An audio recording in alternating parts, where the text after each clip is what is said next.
Welcome to our channel exam encounter. तो आज हम करने वाले बोर्ड एग्जाम का इनकाउंटर और बोर्ड एग्जाम का करने वाले हम सोहा।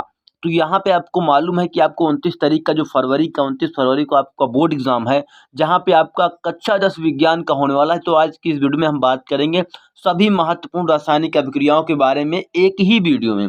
इसके अलावा कोई भी वीडियो देखने की जरूरत नहीं पड़ेगी आपको, ये मैं आपको दावा देता हूँ। यदि आप ये वीडियो देख लेते हैं तो आप रासायनिक अभिक्रिया को कभी गलत नहीं कर सकते। चलिए वीडियो को स्टार्ट करते हैं। देखिए, आपका टारगेट ये है कि आप जो विज्ञान में है, विज्ञान सेक्शन में 60 प्लस मार्क्स लाएं आउट ऑफ 70। तो मेरा भी ये टारगेट है कि आप मुझे 100 सब्सक्राइबर आप मुझे दें, 100 सब्सक्राइब मुझे मिलने चाहिए। तो फर्स्ट ऑफ ऑल तुम्हें मुझे 100 सब्सक्राइब देना चाहिए। वीडियो में हमारी रासायनिक अभिक्रिया का टाइटल ये है कि क्या होता है जब, केवल हमें रासायनिक समीकरण लिखना होता है। क्या होता है जब सोडियम बाइकार्बोनेट या खाने का सोडा भी कहते हैं इसको हम गर्म करते हैं तो क्या होगा। तो ऐसे क्वेश्चनों को कैसे सॉल्व करेंगे सबसे पहले देखेंगे। ठीक है, पहला क्वेश्चन ये है कि क्या होता है जब सोडियम बाइकार्बोनेट को खाने के या खाने का सोडा, दोनों का नेम एक ही चीज होता है। सोडियम बाइकार्बोनेट और खाने का सोडा दोनों एक ही चीज है, को गर्म करेंगे। देखिए, सोडियम बाइकार्बोनेट का जो सूत्र होता है NaHCO3 होता है। ठीक है, इसको हम क्या करेंगे, हीट करेंगे, गर्म करेंगे, उष्मा देंगे तो ये हो जाएगा उष्मा। तो इससे होगा ये कि ये सोडियम कार्बोनेट, जो सोडियम कार्बोनेट वो अलग हो जाएगा, जल आपका अलग हो जाएगा, H2O अलग हो जाएगा और कार्बन डाइऑक्साइड गैस आपकी अलग हो जाएगी। ये ऑक्साइड गैस है, इसीलिए यहाँ पे गैस का सिंबल बना है। तो आप थोड़ा सा ये देख लेंगे। ठीक है, कार्बन डाइऑक्साइड। तो हुआ क्या, यदि आपने लिया सोडियम बाइकार्बोनेट या आप खाने का सोडा लिया, कभी कभी ये भी बहुविकल्पी बन सकता है आपके लिए, खाने का सोडा का आपका रासायनिक नाम क्या होगा और रासायनिक सूत्र भी पूछा जा सकता है। तो यहाँ से ये भी क्वेश्चन तैयार कर लेना। ठीक है, इसको गर्म किया हमने, सोडियम कार्बोनेट मिला, क्या मिला, Na2CO3 मिला, और बचा क्या, बना क्या, जल मिला, और क्या मिला, H2O अलग हो गया और आपका कार्बन डाइऑक्साइड गैस अलग हो गई। ठीक है, पहले तो ये सभी मिक्स थे, पर उसके बाद जलाने के बाद जब इसको गर्म किया गया तो गर्म करने के बाद ये carbon dioxide sorry sodium bicarbonate, sodium carbonate और H2O जल जो आपका था और CO2, ये दोनों आपस में अलग हो चुके हैं, तीनों चीज। ठीक है, अब ऐसे देखिए क्वेश्चन नंबर दूसरा ये कह रहा है कि सोडियम कार्बोनेट तनु हाइड्रोक्लोरिक अम्ल से अभिक्रिया करता है। देखो, सोडियम कार्बोनेट का सूत्र क्या होता है, Na2CO3, यहीं से देख लेंगे, Na2CO3। अब इसकी अभिक्रिया हम तनु हाइड्रोक्लोरिक अम्ल, हाइड्रोक्लोरिक मतलब 2HCl से करेंगे। किससे, HCl से करेंगे। किससे करेंगे, HCl से। 2 क्यों लिखा, 2 इसको संतुलित करने के लिए लिखा गया। ठीक है, अब देखो जब इससे अभिक्रिया करवाएंगे हम, देखो पहले अभिक्रिया की गई तो इसमें होता ये है कि देखो Na के साथ क्या होता है, CO3 था, बट ये क्या हो जाएगा, Na के साथ Cl हो जाएगा। NaCl क्या होता है, साधारण नमक। क्या होता है, साधारण नमक का सूत्र होता है NaCl, सोडियम क्लोराइड। तो आपको कभी ये भी क्वेश्चन बहुविकल्पी बन सकता है कि सोडियम क्लोराइड का सूत्र क्या होगा। तो NaCl होगा, आप क्या होगा, NaCl होगा आपका सोडियम क्लोराइड का सूत्र। और प्लस कार्बन डाइऑक्साइड अलग हो जाएगा और जल भी आपका अलग हो जाएगा, जैसे ये अलग हुआ था। ठीक है, वैसे यहाँ पर भी सेम कॉपी हो जाएगा, ये समझ लीजिए आप। इसके बाद देख लीजिए, योगात्मक अभिक्रिया पर टिप्पणी लिखने के लिए आता है। देखो बहुत ज़्यादा इंपॉर्टेंट, इससे इंपॉर्टेंट कुछ हो नहीं सकता। देखो 2011, 12, 13, 14, 15, 16, 17, 18, 19, 20, 21, 22, यहाँ तक ये क्वेश्चन पूछे जा चुके हैं। तो आपको ये क्वेश्चन आना बहुत जरूरी है। देखो योगात्मक अभिक्रिया क्या होती है, देखो हमें हमें मालूम है, जो इधर साइड होते हैं वो क्या होते हैं, वो अभिकारक होते हैं। क्या होते हैं, अभिकारक होते हैं। अभिकारक मतलब रिएक्टेंट होते हैं, जो अभिक्रिया में क्या लेते हैं, भाग लेते हैं। अभिक्रिया में भाग लेंगे तो इधर से साइड कुछ बनेगा, उसको बोलेंगे उत्पाद, जिसके हम प्रोडक्ट इंग्लिश में बोलते हैं। क्या बोलते हैं, प्रोडक्ट। तो यदि दो या दो से अधिक अभिकारक मिलकर, अभिकारक क्या है, दो भी हो सकते हैं, दो से अधिक भी हो सकते हैं, मिलकर एक उत्पाद का निर्माण कर, देखो H2O मिला और O2 मिला, बन के क्या, सॉरी H2 मिला और O2 मिला तो H2O बन गया। केवल एक ही चीज बनेगा, कार्बन और ऑक्साइड, सॉरी कार्बन और ऑक्सीजन दोनों मिला तो कार्बन डाइऑक्साइड बन गया। इसका मतलब दो अभिकारक होंगे अभिक्रिया में, और पर उत्पाद कितना बनेगा, एक ही बनेगा। तो इसकी परिभाषा अगर लिखने के लिए कहा जाए तो ये लिख देना है, दो या दो से अधिक, मतलब कभी अधिक भी हो सकते हैं दो से, तो दो या दो से अधिक अभिकारक मिलकर एकल उत्पाद का निर्माण करते हैं, मतलब एक उत्पाद का निर्माण करते हैं। ये क्वेश्चन इतना इंपॉर्टेंट है, आप जाकर देख लीजिएगा कहीं पर भी।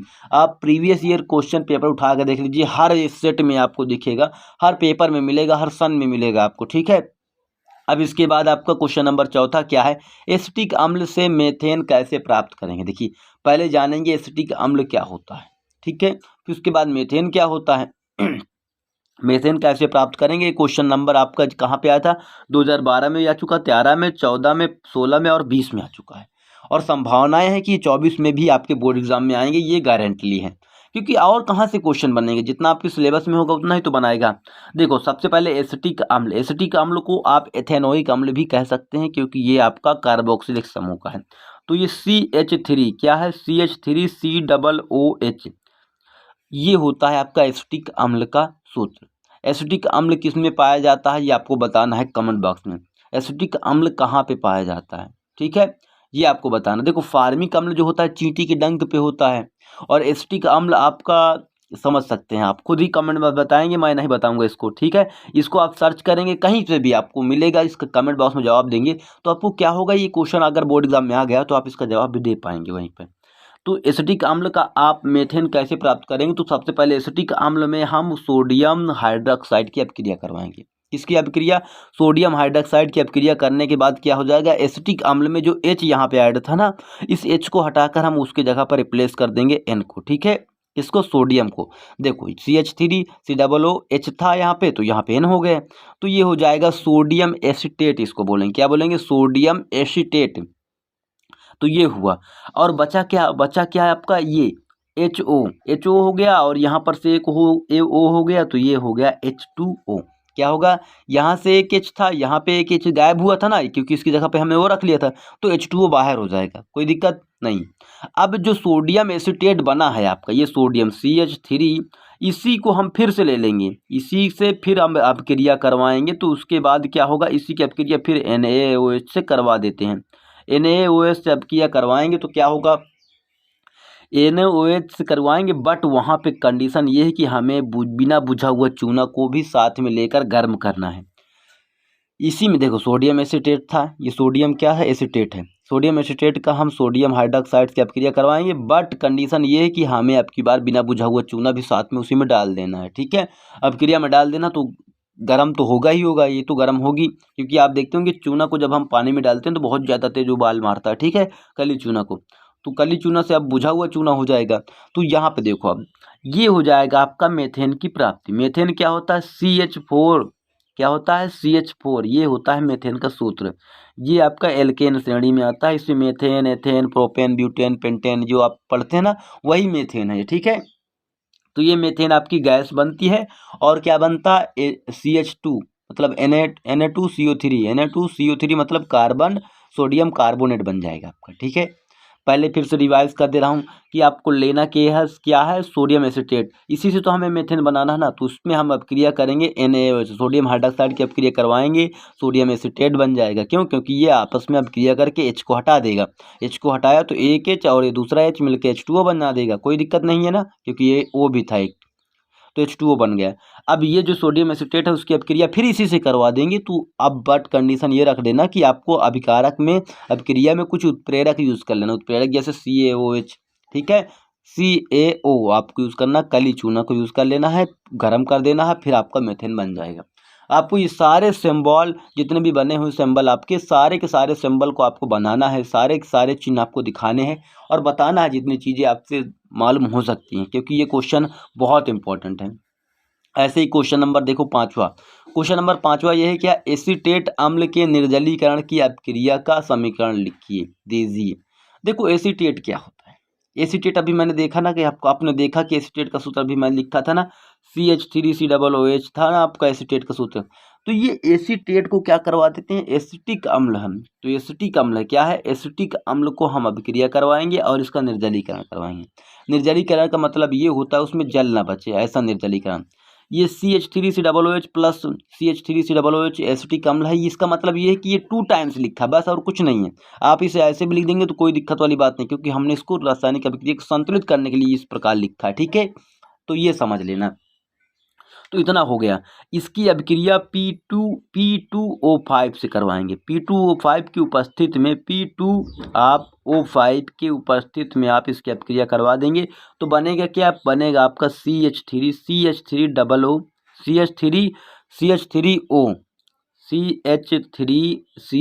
CH3 यहाँ पर भी CO बनेगा, बट कंडीशन ये है कि यहाँ पर सिर्फ सिंगल बॉन्ड बना के O ऐड हो जाएगा। ये हो जाएगा एसिटिक एनहाइड्राइड। क्या हो जाएगा? एसिटिक एनहाइड्राइड हो जाएगा, बन जाएगा और H2O बन जाएगा। कोई दिक्कत यहाँ तक नहीं है। पहले फिर से पढ़ लो एक बार कि मैंने इसको निर्जलीकरण करना था। निर्जलीकरण करने के लिए आपको इसको गर्म करने पड़ेगा, जल नहीं रहना चाहिए। निर्जलीकरण का मतलब ही होता है कि जल ना हो। CH3 COOH इन दोनों को ऐड कर लेंगे, क्योंकि इसको ऐसे लिख सकते हैं, कोई दिक्कत वाली बात ये नहीं है। अब P2O5 से आपको अपक्रिया करवा देना है, गर्म करना है, हीट जरूर देनी है उसमें। उसके बाद ये बनेगा क्या? CH3CO और CH3CO, ये आपका सिंगल बॉन्ड से आपके ऑक्सीजन से ऐड हैं। इसको बोलते हैं एसिटिक एनहाइड्राइड। ठीक है, क्या बोलेंगे? Acetic anhydride. और ये साथ में आपका जल भी बन जाएगा, तो ये हो जाएगा निर्जलीकरण। जल क्या हो गया? अब अलग हो चुका है। चलिए देखते हैं अब अभिक्रिया नंबर 6वीं को।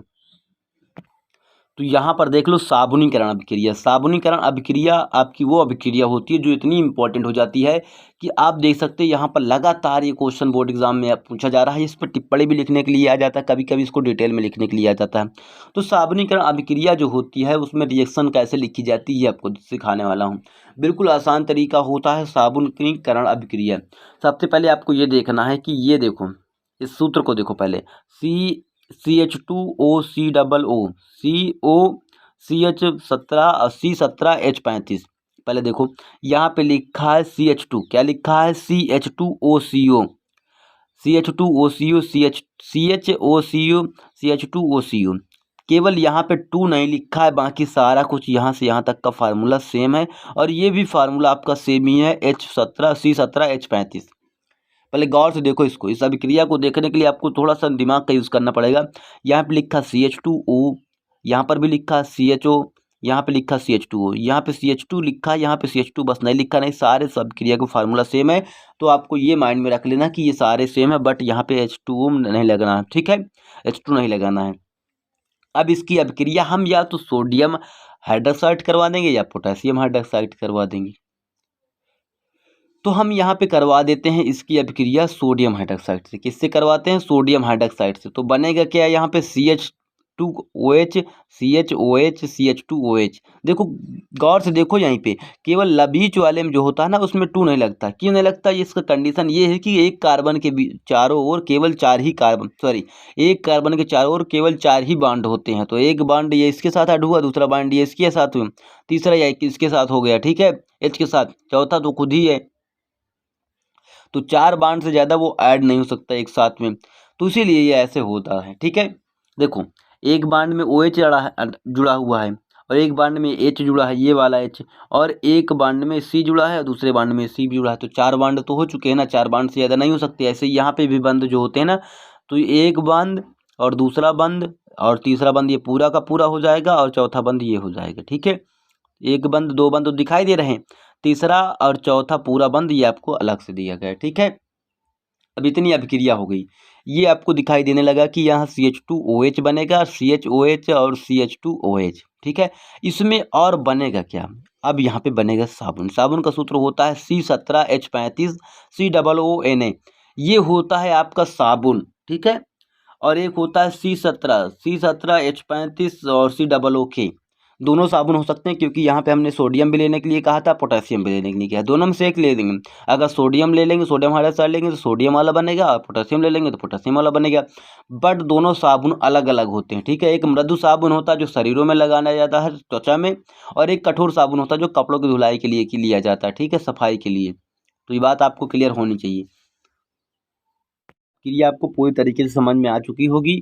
तो चलिए अब देख लेते हैं अभिक्रिया नंबर आपकी 7वीं अभिक्रिया ये है कि किण्वन द्वारा एथेनॉल के निर्माण का संक्षिप्त टिप्पणी लिखना है।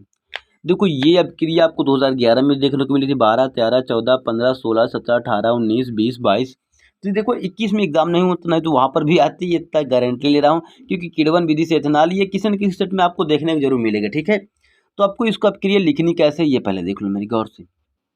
आपको लिखना है किण्वन विधि से। सबसे पहले आपको लेना C6H10 और O5 आपको ले लेना है, और यहाँ पे n का मल्टीप्लाई होना चाहिए। n का मल्टीप्लाई का मतलब ये हो, मीनिंग ये हुआ कि यहाँ पर कुछ भी संख्या रख सकते हैं, नंबर रख सकते हैं, और यहाँ पर भी आप n रख देंगे, H2O रखेंगे, ठीक है। इसकी अब क्रिया क्या करेंगे, डायस्ट या माल्ट निष्कर्ष से, डायल्ट या मार्ट निष्कर्ष से आप इसकी अपक्रिया करवाएंगे तो यहाँ पे बनेगा NC12H22 और O11 आपका बनेगा, ठीक है। इसको ग्लूकोज कहते हैं, सॉरी इसको मल्टोज कहते हैं। अब इसकी अपक्रिया जल्द से करेंगे। देखो पहले मेरी बात समझो कि अपक्रिया का एक हमें दिया गया है फार्मूला, ये कितना है, ये क्या है, एक अपक्रिया का फार्मूला है, ठीक है। यहाँ पे n ऐड होगा, यहाँ पे n ऐड होगा, यहाँ पर n ऐड होगा, n मतलब कोई वैल्यू ऐड होगी। चलिए अब देखते हैं कैसे करेंगे इसको। ये लिखा है CH12, मल्टोज लिखेंगे, क्या है, मल्टोज लिखा है, तो मल्टोज का सूत्र जो होता है C12H22O11, ठीक है। और इसका ये मल्टोज की अपक्रिया जल्द से करवाएंगे तो ये हो जाएगा क्या, ये तो आपका मल्टोज था, मल्टोज ईस्ट से कर अपक्रिया करवाएंगे, इसकी उपस्थिति में करवाएंगे तो ये हो जाएगा C2C6 और H12 और O6, ये ग्लूकोज का निर्माण होगा। इसी ग्लूकोज का यदि आप निर्माण करेंगे तो इसी ग्लूकोज को आप ऐसे ले लेंगे और इसी ग्लूकोज की अपक्रिया हम जाइलेम मतलब जाइमेज सी करवा देंगे ईस्ट की उपस्थिति में, तो ये आपका एथेनॉल बनेगा और क्या बनेगा, कार्बन डाइऑक्साइड बनेगा, एथेनॉल C2H5OH, ये एथेनॉल जो वही एल्कोहल होता है जो आपको ड्रिंकर लोग पीते हैं इसको, ठीक है, जिसको पड़े रहते हैं नालियों में, ठीक है, पीने के बाद। तो यहाँ पे देखो ये क्वेश्चन आपका बहुत ही इंपॉर्टेंट था, इस क्वेश्चन को जरूर देख लेना, एक बार रिवाइज कर लेना, इसको 3-4 बार रिएक्शन लिख देना, ये क्वेश्चन आएगा आपको बोर्ड एग्जाम में, आप वहाँ पर भी रिएक्शन लिख पाओगे, और ये क्वेश्चन आपका शायद मैं कह रहा हूँ 2 मार्क्स से नीचे नहीं आने वाला है। ऐसे क्वेश्चन ये देखो 3rd नंबर जो 8वां नंबर है, तो वो एथेनॉल से एथेनोइक अम्ल या एसिटिक अम्ल बनाने की विधि क्या होगी। एथेनोइक अम्ल को ही एसिटिक अम्ल कहते हैं, ये आपको जान लेना क्योंकि ब्रैकेट में लिखा हुआ है। तो ये भी क्वेश्चन बहुत इंपॉर्टेंट है, मैं बताने की जरूरत नहीं है मुझे, आप खुद ही देखेंगे। अब मुझे ये चाहिए तुमसे कि एथेनॉल से एसिटिक अम्ल बनाना है, तो पहले हम लेंगे एथेनॉल। एथेनॉल क्या होता है, एथिल एल्कोहल होता है। इसकी अपक्रिया हम करवाएंगे ऑक्सीजन से, 2OH से, किससे, 2O से करवाएंगे, 2O से करवाएंगे, बट KMNO4 की उपस्थिति में, KMNO4 की उपस्थिति में, और सोडियम हाइड्रोक्साइड भी साथ में उपस्थित होगा। यदि इसकी अपक्रिया हम करवाते हैं तो यहाँ से हमें मिलेगा CH3, क्या मिलेगा, CH3COONA, क्या मिलेगा, COONA, इसको बोलते हैं सोडियम एसीटेट, क्या बोलेंगे, सोडियम एसीटेट, और ये क्या है, H2O बनेगा, ठीक है। अब इसी सोडियम एसीटेट को क्या लेते हैं हम, इसी अपक्रिया को और आगे बढ़ाते हैं, डाइल्यूट HCl लेंगे, तनु HCl, डाइल्यूट लिखें या तनु लिखें, HCl लेंगे, इसकी अपक्रिया हम करवाएंगे इसी से, तनु HCl से अपक्रिया इसकी करवाएंगे, इसके आगे की अपक्रिया है, तो बनेगा CH3, क्या बनेगा, CH3OOH, एथेनोइक अम्ल या एसिटिक अम्ल भी इसे कहते हैं, और प्लस HCl बन जाएगा, ठीक है। यही आपको चाहिए था, हमें जो फाइंड करना था यही चाहिए था कि एथेनोइक अम्ल कैसे बनेगा। तो फिर से रिवाइज कर रहा हूँ कि आपको एथेनॉल लेना है, यही एथेनॉल, एथिल अल्कोहल कहते हैं इसको, इसकी अपक्रिया आप करवाएंगे 2OH से करवाएंगे, बट KMNO4 की उपस्थिति में, NaOH भी आपका होगा, सोडियम हाइड्रोक्साइड भी होगा, अपक्रिया करवाएंगे, CH3OONA आपका बनेगा, सोडियम एसीटेट कहते हैं इसको, क्या बोलते हैं, सोडियम एसीटेट, अभी देख चुके हैं आप ऊपर, सोडियम एसीटेट आपका बनेगा, ठीक है, सोडियम एसीटेट बनेगा, और ये H2O भी बनेगा। फिर इसकी अपक्रिया डाइल्यूट हम HCl से करवाएंगे, तनु HCl से करवाएंगे, डाइल्यूट मतलब हिंदी का मीनिंग उसका होता है तनु का अपक्रिया करवाएंगे, तनु HCl के साथ अपक्रिया करवाएंगे, तो आपका बनेगा एथेनोइक अम्ल, क्या बनेगा, एथेनोइक अम्ल। एथेनोइक अम्ल बनने के बाद आपको एक चीज़ और मिलेगी, वो सोडियम क्लोराइड मिलेगा, इसी को कहते हैं नमक का ये साधारण सूत्र, साधारण नमक का यही सूत्र होता है, NaCl। अब देखते हैं क्वेश्चन नंबर आपका 9वां, जो कि लास्ट अपक्रिया इसके बाद 10वीं क्वेश्चन वाला होने वाला, जो कि बेहद इंपॉर्टेंट 10वां क्वेश्चन। तो पहले ये हमारी अपक्रिया देख लो कि सिम्ट अपक्रिया होती क्या है। सिम्ट अपक्रिया ये अपक्रिया होती है तो सिम्ट अभिक्रिया देखने के लिए देखो 2014, 15, 16, 17 में भी आया, 24 में आने की संभावनाएं बहुत ज़्यादा हो सकती है ना। CH3COOH की अभिक्रिया हम हाइड्रोजोइक अम्ल से करवाएंगे। किससे? हाइड्रोजोइक अम्ल से करवाएंगे। N3H किसका सूत्र होता है? हाइड्रोजोइक अम्ल का होता है। किसका होता है? हाइड्रोजोइक अम्ल। इसकी अभिक्रिया किससे करवाएंगे? देखो CH3COOH आपको मालूम है एसिटिक अम्ल है। एसिटिक अम्ल की हम हाइड्रोजोइक अम्ल से क्रिया करवाएंगे, बट हमें क्या चाहिए? सांद्र H2O की उपस्थिति में। सांद्र H2O की उपस्थिति में हम अभिक्रिया करवाएंगे। CH3COOH एसिटिक अम्ल हाइड्रोजोइक अम्ल से अभिक्रिया करेगा, बट कंडीशन ये रहेगी सांद्र H2O आपका होगा, सल्फ्यूरिक अम्ल सांद्र होगा। इसकी अभिक्रिया करवाएंगे तो हमारा CH3NH2 बनेगा। क्या बनेगा? CH3NH2 बनेगा और प्लस आपका कार्बन डाइऑक्साइड और नाइट्रोजन गैस आपकी रिलीज होगी। तो ये हो जाएगा, देखिए मेरा पेन नहीं चल रहा, देखिए हाँ ठीक है। तो ये हो जाएगा COH CH2 आपका हो जाएगा, बनेगा क्या? क्या बनेगा? CH3NH2 और आपका plus carbon dioxide plus NO2 बन जाएगा आपकी अभिक्रिया। चलिए ठीक है। अब देख लिए क्वेश्चन नंबर आपका 10वां, जो कि आपका लास्ट क्वेश्चन होने वाला है, जिसको हम बोलेंगे एथेनोइक एसिटिक, मतलब एथेनोइक अम्ल या एथिल एल्कोहल। इसको कैसे निर्माण करेंगे ये आपको देखना है। तो इसका निर्माण देखो बहुत बार आ चुका, देख लीजिए। स्टरीकरण किसे कहते हैं? यही अभिक्रिया क्या है? एथेनोइक अम्ल बनाने की अभिक्रिया है। तो एथेनोइक अम्ल, ठीक है। CH3COOH plus H2 5OH ethyl alcohol और आपका एसिटिक अम्ल, इन दोनों के आपस में अभिक्रिया करवाते हैं तो आपका बनेगा क्या? एथिल एसीटेट बनेगा, जिसे एस्टर बोलेंगे H2O, सांद्र सल्फ्यूरिक अम्ल की उपस्थिति में, सांद्र H2O की उपस्थिति में। इसी को बोलते हैं एस्टरीकरण। क्या बोलते हैं? एस्टरीकरण अभिक्रिया। एस्टरीकरण अभिक्रिया यही है आपकी। ये आपको ध्यान रखना है। एस्टरीकरण में करेंगे क्या? आपको केवल एथिल एल्कोहल लेना है, सॉरी एथिल एसिटिक अम्ल लेना है और एथिल एल्कोहल लेना है, दोनों का अभिक्रिया करवाना, बट सल्फ्यूरिक अम्ल होना चाहिए, सांद्र सल्फ्यूरिक अम्ल की उपस्थिति में करवाना है। तो एथिल एसीटेट बनेगा, इसी को बोलते हैं एस्टर। एस्टर का निर्माण कैसे किया जाएगा? और प्लस आपका जल बन जाएगा। ठीक है, क्लियर मेरी बात?